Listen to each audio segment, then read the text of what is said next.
Yo soy Giselle Ávila y te doy la bienvenida a Debes Saberlo, a este segundo episodio de la segunda temporada que lleva por nombre Y de Salud Existimos, temporada totalmente de temas médicos y sobre nuestra salud y cuerpo.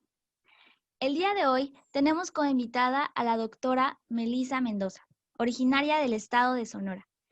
Ella es especialista en medicina interna, que es la parte de la medicina que se ocupa del diagnóstico y el tratamiento de las enfermedades que afectan a todo el organismo o a un solo órgano y que no requieren asistencia quirúrgica. Ella es certificada por el Consejo Mexicano de Medicina Interna y su especialidad está avalada por la Universidad Nacional Autónoma de México. Bienvenida, doctora. Hola, ¿qué tal? Buenos días, Giselle. El tema del que nos hablará la doctora es un tema que en lo personal me marcó y más adelante les voy a contar un poco por qué. Creo que es un tema de vida o muerte que de pronto pudiera significar que la falta del conocimiento de este tema podría ser lo que decida entre la vida de un ser amado o incluso de nosotros mismos. El tema es cómo saber si soy propenso a un infarto. Y bueno, me gustaría comenzar puntualizando con información de nuestra especialista, la doctora Melissa, que nos pueda mencionar qué es un infarto. ¿Qué Bueno, es un infarto, doctora? mira, yo creo que tenemos que empezar a hablar de que en realidad el infarto forma parte de las enfermedades cardiovasculares. Y las enfermedades cardiovasculares son una variedad de enfermedades que se origina desde la afectación de los vasos sanguíneos. Esto se da porque se forman placas de grasa, lípidos o colesterol, la cual va obstruyendo paulatinamente el flujo de la sangre. Y literalmente, así como les digo a mis pacientes, es como la tubería del agua que se va tapando por el sarro. Y con ello, pues lleva a que la irrigación de los tejidos se vea afectada. A este depósito de grasa en los vasos sanguíneos se le llama aterosclerosis. Y por lo tanto, pues en realidad es una enfermedad que afecta a muchos órganos. Sin embargo, las personas lo que comúnmente conocen como infarto es aquel que sufre el corazón, que es uno de los órganos que más frecuentemente se afecta por esto. En resumen, es la obstrucción del flujo de sangre hacia ciertos tejidos, en específico puede ser, o lo más frecuente es corazón o cerebro. Precisamente eso es lo que le iba a preguntar. Sí, creo que la mayoría de nosotros conocemos como un infarto al que nos da como en el corazón, que es creo que la de miocardio, me parece es el nombre, pero Así es. hay algunos otros tipos de infarto. ¿Cuáles son, aparte del infarto al corazón, cuáles son los más frecuentes? El otro más frecuente es el infarto cerebral. La gente habitualmente lo conoce como embolia, pero de hecho es la misma enfermedad, solo que se refleja en otro órgano. Lo que más comúnmente conocemos es el infarto efectivamente del corazón o miocárdico, que ese es el término correcto. Y sin embargo también está el infarto cerebral o EVC, lo conocemos también nosotros, evento vascular cerebral. Estas dos enfermedades, pues en conjunto son parte de las enfermedades cardiovasculares, que ahorita, de hecho, a nivel mundial y en México es la principal causa de muerte. Y usted como pues especialista en el tema, ¿a qué cree que se deba que pasa esto, que se da tan frecuente en la población en general? Lo que pasa es que las enfermedades cardiovasculares se presentan en pacientes o en personas que tienen ciertos factores de riesgo que los hacen más propensos a desarrollar este tipo de enfermedades. Ahorita se estima que en México, por ejemplo, el 70% de la población mexicana tiene al menos un factor de riesgo para ser los más propensos a estas enfermedades cardiovasculares. Los factores de riesgo son múltiples y dentro de los que más pesan ahorita es la diabetes, la hipertensión y el sobrepeso u obesidad. Y considerando que ahorita el 30% de la población mexicana tienen algún grado de sobrepeso u obesidad, pues ya podrás imaginar la carga que representa esto, ¿no? Claro. Eh, si a esto le sumas que somos de los países que más se fuma, el tipo de alimentación que llevamos, alta en grasas, alta en sal y alta en carbohidratos, que eso es lo que precisamente nos hace gorditos, pues el ser obeso nos hace propensos a su vez a ser diabéticos y a ser hipertensos. Entonces se vuelve un ciclo, ¿no? Un círculo vicioso donde pues estos factores finalmente nos van a llevar a la enfermedad cardiovascular. Por eso es tan frecuente. Y me imagino que se da más con más frecuencia en la edad adulta, o ha habido casos un poco más frecuentes últimamente de incluso pacientes jóvenes que les ha sucedido pues un infarto ya sea de corazón o cerebral. Sí, mira, de hecho habitualmente se presentan en adultos de 40 a los 80 años, ¿no? Eso no significa que no nos pueda suceder antes. ¿De qué depende esto? Mucho tiene que ver también nuestra carga genética, los antecedentes que tenemos familiares. Hay enfermedades de las grasas en la sangre, por ejemplo, que se pueden dar desde la infancia porque tenemos algún trastorno en el metabolismo de las grasas y esto facilita a que se deposite más rápido esto que platicábamos, la placa en las arterias y que se obstruyan más tempranamente. Sí hemos tenido pacientes jóvenes, te hablo de 30 años, tanto con infartos miocárdicos o de corazón e infartos cerebrales. También está asociado al consumo a veces de algunas drogas, ¿no? Y eso pues es otra forma de desarrollo de enfermedades similares, pero el origen es diferente. Se hace un espasmo de la arteria, que es como se cierra de cuenta momentáneamente, pero es asociado al consumo de algunos tipos de drogas. Claro, incluso he escuchado de deportistas, como dice usted, de personas que a lo mejor tienen carga genética o bueno, también hay historias de que hay muchos deportistas que tienden a consumir ciertas drogas tal vez para aguantar un poco el deporte o a la presión. Y sí, a veces sí me pregunto, ¿no? Que algunos deportistas tienen una alimentación bastante disciplinada, pero terminan con algún tipo de infarto o les sucede algo parecido. Lo que pasa es que ahí entra otro término. O sea, hay deportistas al que vemos en el video, ¿no? Que de repente se desploma y fallece ahí en el lugar. Ese a veces viene derivado de otro tipo de enfermedades, se llama muerte súbita cardíaca. Y esa puede ser secundaria a problemas hasta congénitos en la conducción de los latidos del corazón y arritmias que pueden ser fatales. No todo paciente que muere del corazón muere precisamente de un infarto. Puede morir por una arritmia del corazón y eso tiene múltiples causas, ¿no? Ahorita tratar de englobar todo eso es difícil. Yo me quería centrar más bien en la parte del infarto tal cual, ¿no? Claro. Sí es más frecuente en el adulto mayor de 40 años, puede suceder en un adulto más joven, sí, no es lo común. Y habitualmente un adulto joven, pues cuando ya puede tener otra causa de problemas del corazón, ¿no? Infecciones incluso, problemas de nacimiento o congénitos y arritmias, que son cosas como un poco más frecuentes en la población joven. Y es importante que lo mencione porque, bueno, sí, yo tenía esta confusión de que, pues sí, a veces vemos en la televisión o en videos y pensamos que precisamente es un infarto, pero realmente no siempre es así. Y eso creo que es importante de aclarar. Bueno, doctora, la Claro. siguiente pregunta, tiene que ver un poco con lo que sucedió, por ejemplo, a nivel personal. A mi mamá le dio un infarto cerebral hace 2 años y precisamente yo diría que en gran parte por ignorar el tema, ignorar un poco de la sintomatología y demás. Sucedió que mi mamá tuvo los síntomas del infarto, la llevamos con un médico que era el médico de ese momento, que veía y checaba a mi mamá con frecuencia, y nos dijo que lo que tenía era un microderrame cerebral. Cuando nos dijo eso, pues no entendíamos bien el término, entonces él nos dijo, no se preocupen, les voy a dar un tratamiento y con eso los síntomas van a ir disminuyendo hasta ella recuperar lo que estaba sintiendo, ¿no? Y regresamos a casa, eso fue en la noche y al día siguiente mi mamá ya no se paraba de la cama, ya no hablaba y demás. Y tuvimos que llevarla de urgencia con una ambulancia y nos dijeron que precisamente los infartos tienen como mínimo 2 horas para poder detener el efecto en todo el cuerpo o lo que está afectando, ¿no? La parte donde está afectando. Y en este caso que mi mamá, pues nosotros con el veredicto del doctor y sin saber y conocer ni investigar del tema, pues no actuamos con rapidez y pues el infarto avanzó al grado de que pues ella ya que en ese momento quedó inmóvil, ¿no? Y creo que, bueno, es ahí cuando nos pasa que no nos enteramos de la importancia de conocer al menos los antecedentes. Y esa es por eso la siguiente pregunta. ¿Hay forma de saber si somos propensos a tener un infarto? Por ejemplo, señales que manda nuestro cuerpo o algunos síntomas que podamos identificar. Bueno, sí hay forma de saberlo.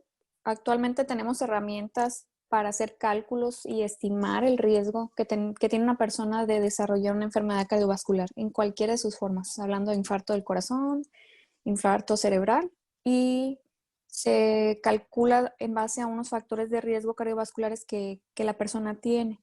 El objetivo precisamente es identificar qué paciente tiene alto riesgo. ¿Por qué? Porque a ese paciente yo le voy a ofrecer como médico medidas de prevención, que es muy importante. El chiste ahorita o lo que le apostamos más en la medicina es prevenir la enfermedad, porque ya una vez que se presentó, pues es difícil tratarla pues obviamente puede implicar muchas cosas, ¿no? Para después de haber tenido el evento. Los factores de riesgo que conocemos y que conocemos desde los años 60 son los que afectan precisamente a los vasos, que te platicaba que permite que se deposite más rápido esta grasita, que se obstruya más rápido el vaso y que finalmente tengamos el evento.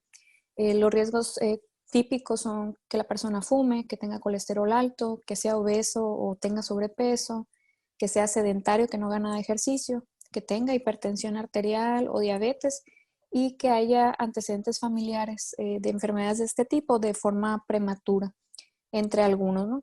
Algunos de ellos, es importante decir que algunos son modificables. Por decir, yo puedo hacer que mi paciente pueda bajar de peso, yo puedo ayudar a mi paciente a dejar de fumar, pero hay otros que yo no puedo cambiar. Por ejemplo, su edad, el que sea hombre, por ejemplo, es un factor de riesgo. Y de los que no son modificables, hay unos que, pues, si bien no lo puedo quitar, sí lo puedo tratar o controlar, como es la diabetes, la hipertensión, el problema del colesterol. Entonces, sí puedo yo saber, en base a esto, qué tan probable es que mi paciente de aquí a 10 años, por ejemplo, que es la mayoría de las herramientas que tenemos, me calcula 10 años, qué probabilidad tengo de tener una de estas enfermedades. Ahora, si el riesgo es alto, eso me hace a mí tratar de buscar algunas medidas para disminuir ese riesgo. Ahora, asumiendo que el paciente, pues a pesar de eso, lleva, ¿qué señales podría o síntomas tiene la persona? Tendríamos que dividir, ¿no? De entrada. Hay síntomas del infarto del corazón. El síntoma, pues que todo el mundo conocemos, es el dolor de pecho. Es un dolor que es de forma aguda o abrupta, es muy intenso, la duración puede ser variable y las personas generalmente lo describen como algo opresivo, como si se pararan encima de su pecho. Habitualmente esa incomodidad se puede irradiar o se puede ir hacia el cuello, hacia la mandíbula, la parte baja de nuestros dientes o al brazo izquierdo. Y puede acompañarse también de sensación de que les falta el aire, la persona se pone sudorosa, con ganas de vomitar o incluso vomita, se marea y hay gente que incluso puede llegar a desmayarse. Pero no todos los pacientes necesariamente tienen estos síntomas. Esto es sobre todo cierto en el paciente diabético, que incluso puede no tener dolor y tienen síntomas a veces algo atípicos, ¿no? Que hasta les duele la boca del estómago y eso pudiera ya verse reflejado como es síntoma de un infarto. Y en cuanto al infarto del cerebro, o lo que la gente conoce como embolia o derrame, habitualmente lo que vemos es debilidad de alguna extremidad, brazo, pierna o incluso de un lado del cuerpo. La boca se les enchueca, no se les desvía la comisura del labio y a veces está también acompañado de dificultad o incapacidad para hablar. Esto en realidad es como que los síntomas más típicos, pero en cuanto al infarto del cerebro es muy variable, porque va a depender del área del cerebro que esté afectada. Algunas áreas de nuestro cerebro son muy especializadas en ciertas funciones y el daño que tuviera, por ejemplo, pues obviamente la función es lo que vamos a ver alterado, entonces puede variar ampliamente la sintomatología. Pero como lo más común es eso que te acabo de decir. Efectivamente hay tratamientos que se pueden ofrecer en la fase aguda del evento, o sea, empecé a tener síntomas y tengo un periodo de tiempo a veces para poder hacer algo, pero no aplica para todos los casos. Por ejemplo, el infarto del corazón tiene otras clasificaciones que ya sería entrar en mucho término médico, pero hay unos que está indicado dar un medicamento para disolver pues el coágulo o el trombo que se hace dentro de la luz del vaso. Y hay pacientes que son candidatos a ellos. No lo son el total, no son el 100%, pero hay algunos que sí. Y tenemos periodos de ventana, le llamamos, ¿no? De ventana de dar ese tratamiento. Y en el infarto cerebral también sucede lo mismo. No se le puede ofrecer al 100% a los pacientes, pero la ventana de tratamiento es aproximadamente de 2 horas. En el infarto puede ir desde 6, en algunos casos nos podemos extender hasta 12 horas. El hecho que demos ese tratamiento tampoco nos asegura al 100% que se resuelva el problema, pero pues es una oportunidad, ¿no? que existe. Y como te digo, pues el chiste es irnos más para atrás, ¿no? El saber si soy propenso para tomar medidas para prevenir que lleguemos a ese punto. Porque ya una vez que sucede, pues lamentablemente pues, hay muchas repercusiones, ¿no? En la vida de la persona secundaria a ello. Claro, entonces digamos que el punto sería identificar si nosotros tenemos algún padecimiento que pueda ponernos en riesgo de en algún futuro, en algún momento, tener un evento de estos. Exacto, exacto. Para que también yo saber, pues si ya me conozco con alto riesgo, identificar más apropiadamente los síntomas, porque nos ha tocado ver gente que aún siendo diabéticos, hipertenso, gordito, nos llega al hospital a urgencias con dolor de pecho de 3 días de evolución. Obviamente son pacientes que a lo mejor sí se infartaron cuando empezó, pero en ese momento se perdió la oportunidad, como te digo, o sea, el periodo es corto, ¿no? Sí se pudo haber hecho a lo mejor en su momento algo, pero se perdió la oportunidad y ya llegan con otras complicaciones de la enfermedad. Ok, ok, entonces ahí es lo importante de conocer precisamente lo que nos está diciendo nuestro cuerpo en el momento. Exacto. Cabe mencionar, como usted lo dijo hace un momento, que es por ejemplo, el infarto de miocardio es una de las muertes más frecuentes en México. Tengo el dato de que aproximadamente mueren 200 personas cada día. Y bueno, esto estamos hablando de una cifra del 2019. Pero, por ejemplo, ahorita que estamos en esta pandemia, en este contexto, supongo que puede haber tal vez un incremento, pero ya en este término que hablamos de 200 personas al día en promedio, ya es una cantidad sumamente considerable. Entonces, regresando a la historia de mi mamá, como estuvo bastante ya intenso el infarto, sí tuvo ciertas complicaciones después de que pudo salir del hospital, no podía pararse desde la cama, teníamos que auxiliarla en todo, incluso hasta para comer y demás. Y fue que con terapia, con tratamiento y demás, fue mejorando poco a poco.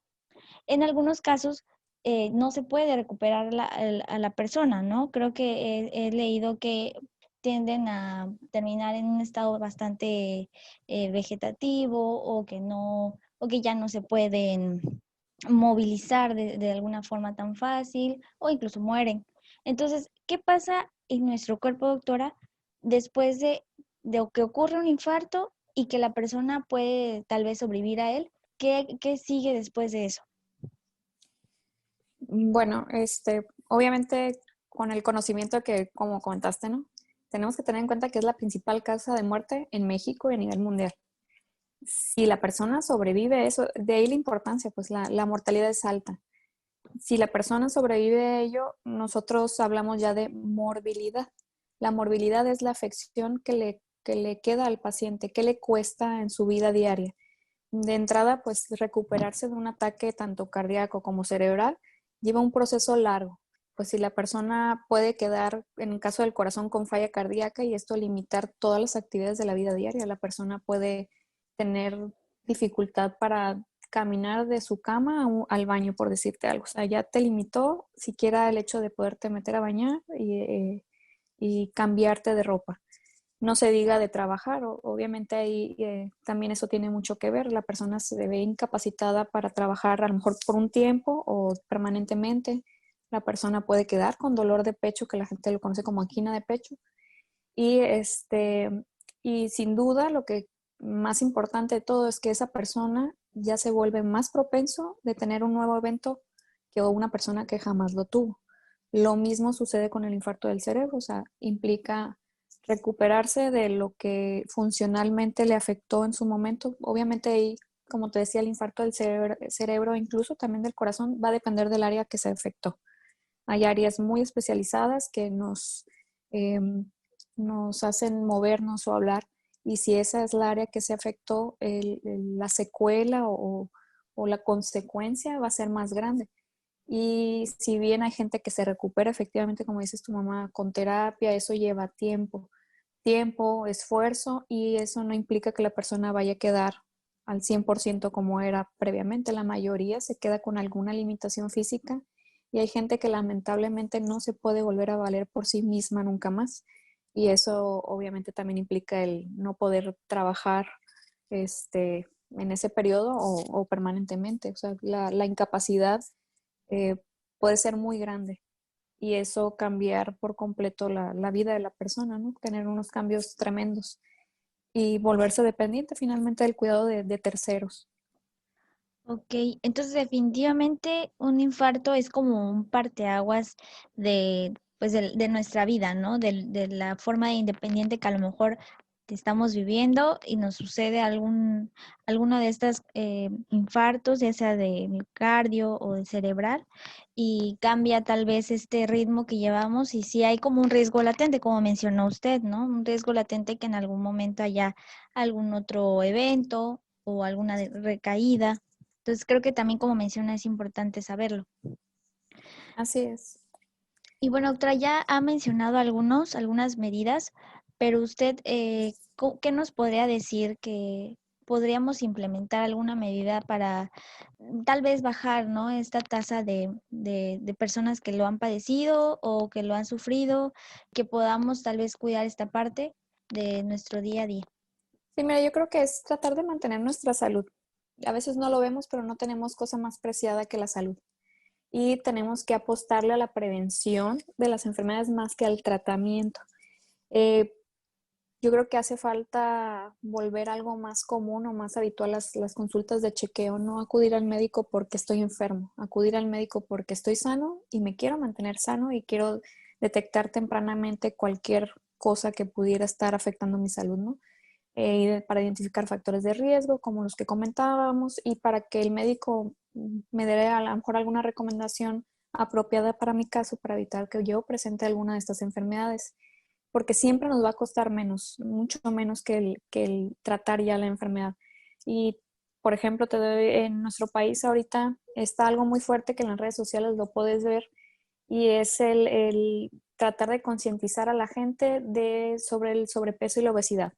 Te comentaba, el 30% de la población mexicana tiene sobrepeso u obesidad, y este es uno de los principales factores de riesgo para diabetes e hipertensión. Y por sí mismo también es un factor de riesgo para enfermedad cardiovascular. Entonces, actualmente los esfuerzos de salud pública a nivel nacional está centrado precisamente en este punto. A lo mejor tú estás muy joven todavía, pero los que tenemos hijos empezamos a notar en los niños, les dan clases ahorita de la importancia de una vida saludable, que al menos cuando yo estaba en la primaria, a mí jamás me hablaron de eso. Entonces, les empiezan a enseñar del plato del buen comer, de la importancia de la actividad física, de lo malo de la comida chatarra. Incluso, pues si recordamos, hace unos años empezaron a prohibir en las escuelas la venta de comida chatarra, y actualmente están haciendo un esfuerzo por etiquetar todos los productos que tienen exceso de calorías o de sal incluso. Eso probablemente va más para nosotros como adultos, pero le estamos apostando a esa parte, pues finalmente es un esfuerzo para disminuir el principal factor de riesgo que tenemos, que es ese, el ser gorditos. Y va a ser difícil porque ya estamos nosotros, como nuestra mente ya está eh, entrenada para cierto patrón de vida, y yo creo que pues tenemos que empezar con nosotros mismos, al menos por eso, ¿no? El saber de que no estoy comiendo bien, no estoy haciendo suficiente actividad física, de que si fumo puedo dejar de fumar, y sobre todo porque sabemos que son factores, como te decía a un principio, son factores que yo puedo modificar. Hay cosas que yo no me puedo modificar, yo no me puedo quitar el que tenga cierta edad, no me puedo quitar el que por ser hombre, que es un factor de riesgo también para tener problemas del corazón, no me puedo quitar el antecedente familiar que traigo, no me puedo quitar la diabetes ni la presión alta porque no se curan, pero sí los puedo tratar y controlar. Y en la medida que nosotros nos mentalicemos en que es nuestra responsabilidad estar sanos, yo creo que eso nos va a ayudar mucho. Y ahorita pues con las futuras generaciones que ellos ya van a traer otro chip, donde ya saben que tener un estilo de vida más sano pues les va a ayudar. Yo creo que eso también va, en unos años vamos a ver eso, esperemos ese cambio, ¿no? Claro. Y ahorita, bueno, mencionó que tal vez ir al médico no solo cuando nos sintamos mal, sino como para una revisión o un chequeo habitual. ¿Con qué frecuencia, por ejemplo, nosotros, en mi caso, ¿no? A veces pienso que como soy todavía joven, bueno, no requiero ir al médico con tal frecuencia porque tal vez piensa que no lo necesito, pero como usted dice, ¿no? Tal vez nuestros antecedentes y demás constantemente nos da como esta alerta de que estamos en riesgo y debemos poner atención. ¿Con qué frecuencia usted nos recomendaría ir a un médico? Y bueno, en este caso, para poder llevar un chequeo adecuado de nuestra salud. Pues mira, ya dependerá de la persona si tiene muchos antecedentes familiares. Si la persona, su familia, mamá, hablando de mamá, papá o familiares cercanos, abuelos, son sanos y yo no tengo sobrepeso, a partir de los 40 años probablemente, que es donde como que el riesgo empieza a incrementarse. Lo ideal fuera una vez al año, esa es la realidad, ¿no? Pero si mi mamá es diabética, hipertensa, igual mi papá, soy gordito, como mal, fumo, tendríamos que hacerlo con mucho tiempo de anticipación. 35 años, 30 incluso, depende de la cantidad de tiempo que tengas lo gordito y todo. Idealmente también fuera una vez al año por lo menos. Y hacer de rutina, checar la glucosa o el azúcar de sangre, checar al menos la presión, un nivel de colesterol, y hacer una revisión en general, porque hay veces que no todo es laboratorio, a veces clínicamente o la exploración uno puede notar datos que me orientan a, sabes que estás teniendo problemas en tu glucosa, porque hay cambios en el cuerpo con ello. Entonces, yo creo que sí, lo ideal fuera a partir de los 40 al menos, como mínimo. Idealmente, la verdad es que es difícil que ahorita alguien diga, no tengo ningún familiar enfermo o al menos tengo sobrepeso. Yo creo que probablemente a partir de los 35 años sería una buena idea empezar a hacer como la búsqueda intencionada de alguna enfermedad de este tipo o algún factor de riesgo, ¿no? En su caso. Ok, doctora. Pues bueno, creo que eso sería todo por el podcast de hoy. Quiero agradecerle mucho a haber aceptado mi invitación y que usted estuviera compartiéndonos esta información de mucho valor. Muchísimas gracias por estar aquí, por aceptar la invitación. Y me gustaría que también nos dijera dónde la podemos encontrar, tal vez en redes sociales. Y, por ejemplo, si hace consultas online para los que nos escuchan de otros lados del estado donde usted está dando ahorita consulta. Sí, me pueden encontrar en Facebook e Instagram. Salgo en Facebook como internista doctora Melissa Mendoza Corbalá y en Instagram como internista.doctora Mendoza Corbalá. Más que consulta online, son asesorías, ¿no? No podemos hablar de consulta tal cual porque pues no puedo revisar a la persona físicamente, pero sí los puedo asesorar tal vez con algunas recomendaciones porque hay cosas como esto que platicábamos de calcular un riesgo cardiovascular, eso lo puedo hacer sin necesidad tanto de revisar al paciente, sino más bien con algunos estudios de laboratorio y sí dar algunas recomendaciones, ¿no? Me pueden ahí contactar por estas redes sociales y yo estoy en la ciudad de Hermosillo, Sonora. Ahí en mis redes sociales vienen mi teléfono y mi dirección del consultorio por si gustan, pues ahí estoy a la orden. Ok, doctora. Muchas gracias. Igual veo que sus redes sociales comparten mucha información con respecto a ciertos temas, que creo que también es conveniente empezar a informarnos. Claro, sí, de hecho la idea precisamente es esa, ¿no? Que crear conciencia, porque muchas veces pues ignoramos sobre el tema y el hecho que pasamos desapercibido algunas cosas, ¿no? Entonces la idea ahorita como médico es proporcionar ser facilitador de información para que las personas se vuelvan conscientes de qué puedo hacer para prevenir y que soy potencialmente una persona en riesgo y por lo tanto sería recomendable que acudiera a consulta, ¿no? Claro, sí, claro, doctora. Pues bueno, muchas gracias por escuchar este podcast. Gracias a la doctora y nos vemos pronto en otro episodio más de Debes saberlo.